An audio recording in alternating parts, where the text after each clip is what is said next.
Hey everyone, welcome back. In our last video, we dove deep into the discussion on the interleukin 11, IL-11, and its extension of lifespan as much as 20% at least, and promised to have further talk thereon. Today, we're turning our attention thereto briefly first and then to fasting towards enhancement of metabolism, because what we have shown you are far away from everybody's everyday routine life, in terms of extension of health span and lifespan.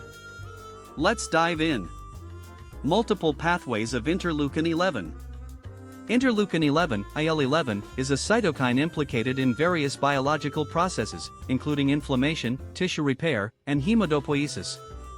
Recent research has highlighted its role in aging and longevity.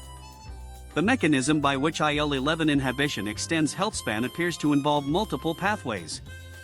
1. Senescence. IL-11 has been shown to induce cellular senescence, a state of irreversible cell cycle arrest. By inhibiting IL-11, the accumulation of senescent cells, which contribute to aging and age-related diseases, is reduced. 2. Inflammation. IL-11 is a pro-inflammatory cytokine. Its inhibition can lead to a reduction in chronic inflammation, a key driver of aging. 3. Metabolism. IL-11 has been linked to metabolic dysfunction, including insulin resistance and obesity. By blocking IL-11, metabolic health can be improved, contributing to extended health span. 4. Tissue repair. Excessive IL-11 can impair tissue repair and regeneration. Its inhibition promotes optimal tissue healing and function. It's important to note that this is an emerging area of research, and the exact mechanisms underlying the health span extending effects of IL-11 inhibition are still being investigated. However, the data suggests that targeting IL-11 may be a promising therapeutic strategy for aging and age-related diseases. Fasting towards better metabolic flexibility. Metabolic cage analysis revealed that the respiratory exchange ratio, RR, was overall higher in old IL-11 knockout mice compared with old wild-type mice. After a period of starvation, refeeding resulted in a greater increase of RER in old IL-11 knockout mice, consistent with better metabolic flexibility. Whereas old IL-11 knockout mice were leaner and weighed less than wild-type controls, they consumed more food and had similar levels of locomotor activity. Calorie-losing enteropathy of IL-11 knockout mice was excluded by bomb calorimetry.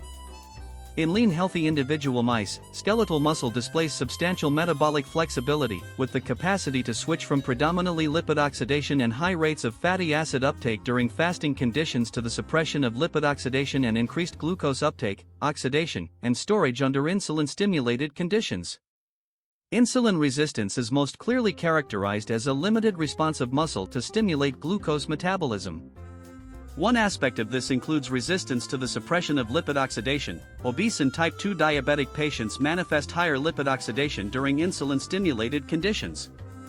Therefore, the question arises as to how the seemingly disparate findings of increased lipid oxidation during insulin-stimulated conditions in obesity and type 2 diabetes can be reconciled with the reports that, in these disorders, there are diminished rates of lipid oxidation during fasting conditions. The way in which these two seemingly opposite observations can be reconciled is to re-emphasize that a key aspect of metabolic fitness in skeletal muscle is its capacity to switch between fuels and that this capacity may be lost in insulin resistance. In recent studies in insulin-sensitive and obese insulin-resistant subjects, studied during fasting and insulin-stimulated conditions with limb balance methods to examine rates of substrate uptake and oxidation, obese subjects had reduced fasting rates of lipid oxidation, yet, during insulin infusions, rates of lipid oxidation by muscle were greater than in lean subjects. As shown here, in lean subjects, there was a sharp transition from a predominant reliance on lipid oxidation during fasting to predominantly glucose oxidation during insulin infusions, accompanied by sharp changes in the respective rates of lipid and glucose oxidation. In contrast, in obese subjects, there was metabolic inflexibility. In obesity, there was not modulation in the relative reliance of lipid and glucose oxidation in comparing fasting and insulin-stimulated conditions. Thus, obese subjects manifested less lipid oxidation during fasting conditions and greater lipid oxidation during insulin-stimulated conditions relative to the lean volunteers, but the absolute rates of lipid oxidation remained fixed in obese subjects. The key point is that the higher rate of lipid oxidation during insulin-stimulated conditions does not denote that lipid oxidation is increased in all conditions, but instead is part of an inflexibility in response to either insulin or fasting in the modulation of substrate oxidation. Many chronic illnesses are characterized by the loss of physiologic reserve, and in this context, the pattern of lipid oxidation within skeletal muscle and insulin resistance of obesity manifests disturbances both in adaptation to fasting, by failing to increase, and to the effect of insulin, by failing to suppress.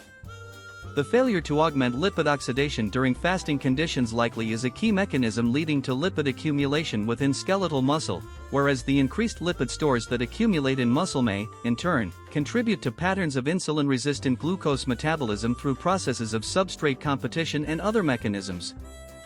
Another important component of the metabolic inflexibility and perturbed patterns of fatty acid oxidation in obesity was the observation that a poor reliance on fatty acid oxidation by skeletal muscle during fasting conditions significantly predicted the severity of insulin-resistant glucose metabolism, as shown here.